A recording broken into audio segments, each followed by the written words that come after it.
Bonjour et bienvenue sur la chaîne L'Oracle de Tani. Alors aujourd'hui je voulais vous proposer un tirage comme je l'ai fait précédemment avec le Santa Muerte, c'est-à-dire quand les cartes jouent les malines ou font les malines, parce que j'ai eu de bons retours, vous êtes plusieurs à m'avoir dit que vous aviez bien aimé ce genre de tirage, donc je vais peut-être vous le proposer régulièrement, tous les 2-3 semaines, on va voir. Donc là j'en fais un parce que le Santa Muerte se rappelait un petit peu à moi, euh, voilà. Et je me suis dit qu'il avait peut-être envie de sortir un petit peu. Et puis j'ai pris le Mausolea Oracle parce que je trouve que son titre c'est Oracle of the Souls, je crois. Voilà. Alors,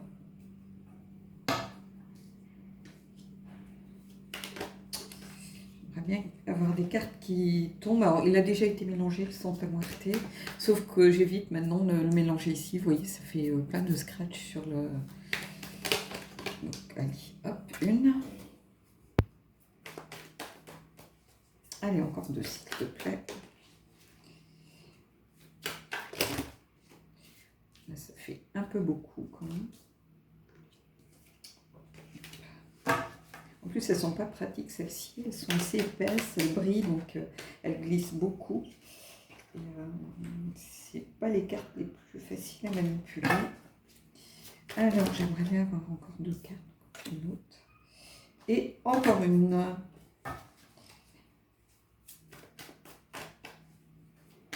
Allez, encore une carte, s'il te plaît. Qu'est-ce que tu veux nous dire? Je le pose un peu plus loin. On va les regarder tout de suite et je prendrai l'oracle après. Alors, qu'est-ce qu'on a?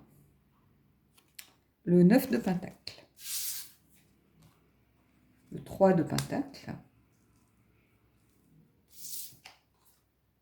Et le Cavalier de Pentacle. Bon, on est dans le Pentacle, donc ce que tu as à nous dire, c'est plutôt de l'ordre du matériel, de l'ordre du concret, du financier peut-être.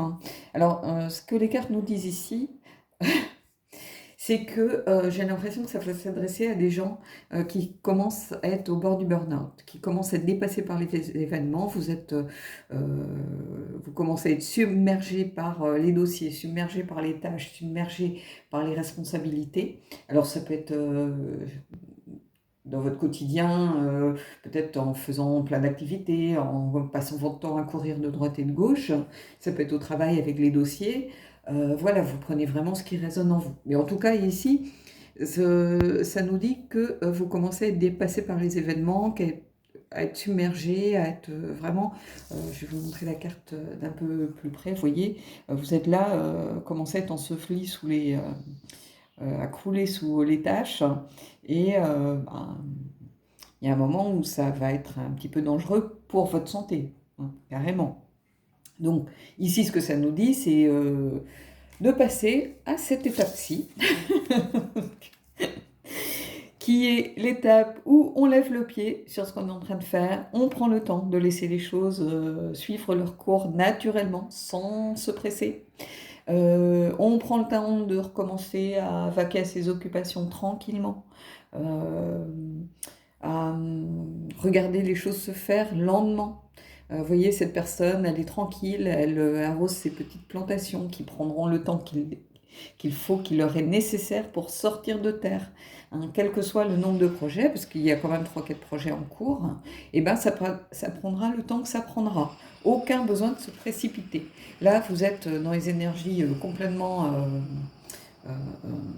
de submersion. Là, vous allez bientôt avoir la tête sous l'eau, je pense, sous les dalles pour le coup, ou les pierres tombales. Enfin bon, bref, vous voyez le topo, je vais vous la montrer. Voilà, là vous êtes là. Le but, c'est d'accepter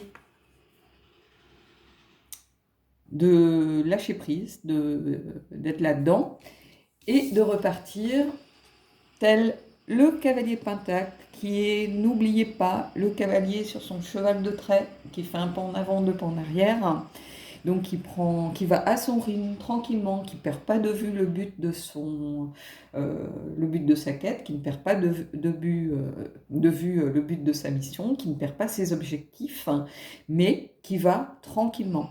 à son rythme. S'il lui faut 3 semaines, il prend 3 semaines. S'il lui faut un an, il prendra un an. C'est quelqu'un qui prend le temps de faire les choses. Ça ne veut pas dire qu'il n'est pas focus sur ses tâches. Ça veut simplement dire qu'il laisse l'ordre naturel des choses se faire. Alors, moi, ce que les cartes ici vous conseillent, clairement, c'est pour tous les gens qui sont au bord du burn-out, c'est de lever le pied. Parce que vous n'allez pas pouvoir continuer très longtemps à ce rythme. Vous allez carrément vers ce genre de choses. Il faut reprendre le temps. Comment je pourrais dire ça? Lâchez prise un peu sur... Il n'y a pas mort d'homme, en fait. Hein. Prenez s'il vous faut 3 semaines pour monter un dossier, prenez les 3 semaines qu'il vous faut. Ça ne sert à rien de faire les choses vite parce qu'on finit par bâcler, par passer à côté de certaines choses importantes. Donc là, clairement, les cartes vous disent levez le pied, retrouvez l'énergie du cavalier de Pentacle qui reste focus sur son objectif, mais qui prend le temps d'y arriver, qui va piano, va sado. Donc voilà, c'est un peu ce que vous disent les cartes ici. Alors, je vais prendre une carte de l'oracle du Mausoléa. Oracle of the Soul. Alors, j'ai une carte de tombée. Je la pose. Et on va voir ce que ça nous dit. Je trouve que les deux jeux se marient assez bien. Ils ont des énergies... Et regardez, on a le penseur, the thinker. Le père de la connaissance. Connaissance, instruction, réinvention. Donc là, ici, c'est quelqu'un qui est dans la réflexion. Quelqu'un qui n'hésite pas à se poser pour réfléchir, pour regarder où est son intérêt, en fait. Ici, on a la connaissance, l'instruction et le fait de se réinventer. Peut-être de changer de cap si la situation l'exige. C'est-à-dire que c'est quelqu'un qui n'hésite pas à se poser, à réfléchir, à regarder les choses avec un œil neuf, à peut-être réinventer une méthode pour y arriver. C'est quelqu'un qui se pose les bonnes questions, un peu comme le cavalier Pentacle, là d'ailleurs. Hein. C'est une carte voilà, où on est focus sur le but à atteindre, mais peut-être qu'on revient sur la méthode employée pour y arriver.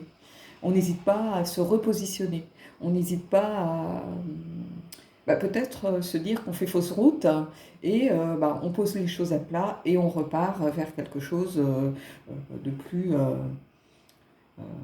plus réfléchi en fait. Peut-être qu'ici on acceptait plein de choses, on disait oui je vais me débrouiller, j'y arriverai, et au final non, au bout d'un moment si vous avez 10 dossiers, il y a un moment vous n'allez pas pouvoir en prendre 20, donc sinon vous ne les ferez pas correctement.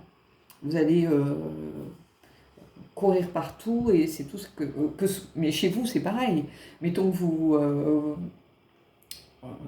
vous dites à votre conjoint, écoute, je m'occupe, voilà, je me suis inscrite au sport, je me suis inscrite là, il faut qu'on emmène les enfants à telle activité, mais je vais y arriver, j'irai chercher un tel à la musique, j'emmènerai l'auto-judo. Enfin bon, vous voyez, vous courez partout, vous vous posez jamais, et vous êtes à un moment donné, trop c'est trop.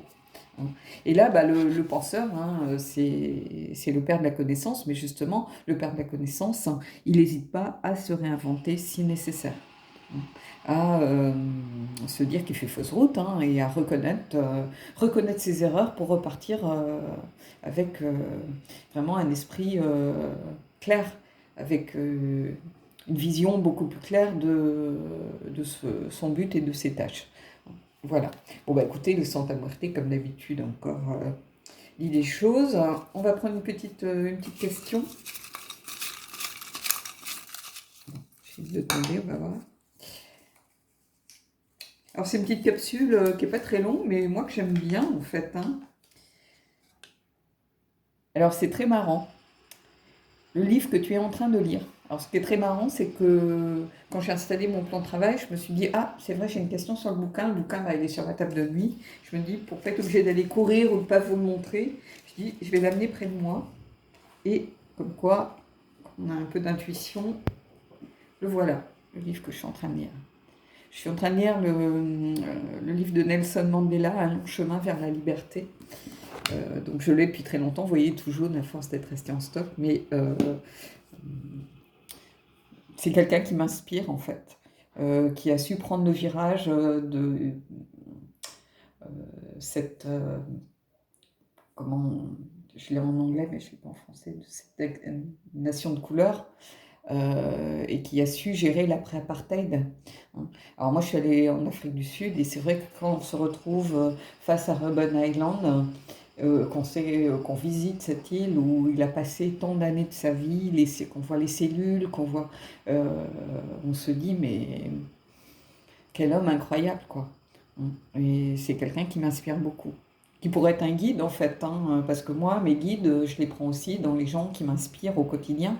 Donc euh, je sais que j'aimais beaucoup Sœur Emmanuel par exemple, même si je ne suis pas forcément beaucoup dans la religion, mais c'est quelqu'un que je la trouvais rayonnante quand on la voyait, et qui s'est dévoué aux autres toute sa vie. Et c'est quelqu'un qui m'inspire beaucoup, et Nelson Mandela m'inspire aussi beaucoup.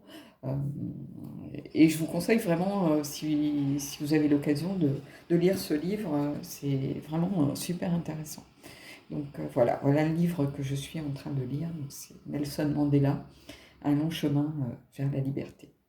Bon bah écoutez, j'espère que cette petite capsule, Les cartes font les malines, épisode 2, je vais peut-être leur donner toujours le même titre à ces capsules et mettre simplement le numéro de l'épisode, et vous saurez que bah voilà, ça sera avec le Santa Muerte, je pense, parce que c'est vraiment un tarot que j'aime beaucoup, qui dit les choses avec humour.